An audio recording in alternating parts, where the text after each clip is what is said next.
The government's plan to increase geothermal power production in Suswa has brought a lot of issues. The local Maasai community, which is laying claim to the land, say to hold geothermal potential, has vowed to scuttle the government's efforts unless proper consultations are done and compensation made. KTN's Rita Tinina reports on the latest controversy and the unfulfilled promises by President Uhuru Kenyatta that has angered the residents.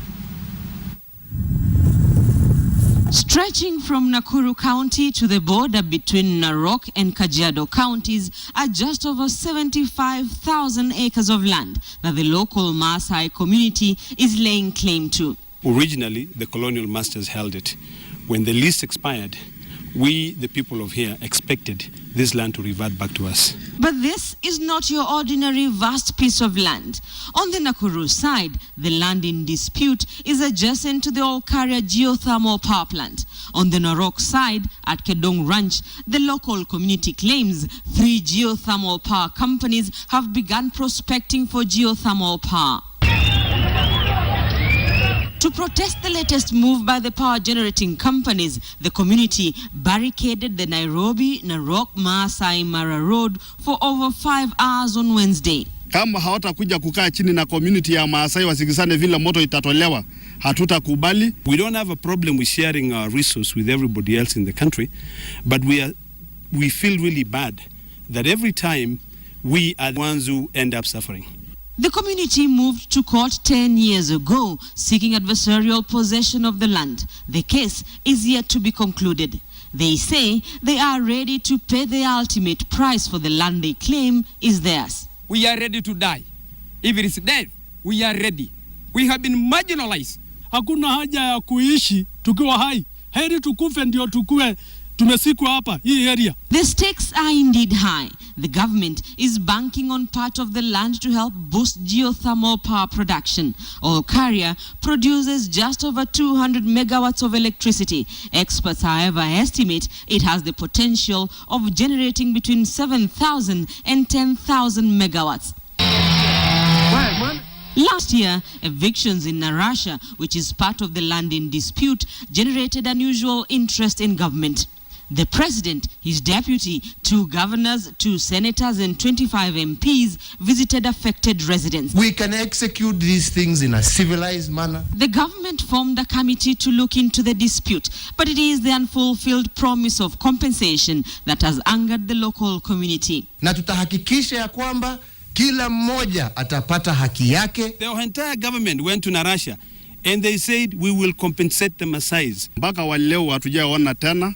And if there's that committee that was so called that was formed, are they compromised? Now, the community has given the government a 14-day ultimatum to look into the land dispute. Na tutahakikisha barabara tutafunga na tutapambana na hao mpaka haki yetu sikizwe. The land in dispute is said to hold great potential for geothermal power, but with the local community laying ancestral claim to it. The government's grand plan to increase geothermal power production may not kick off just yet. Rita Tinina, KTN, Suswa.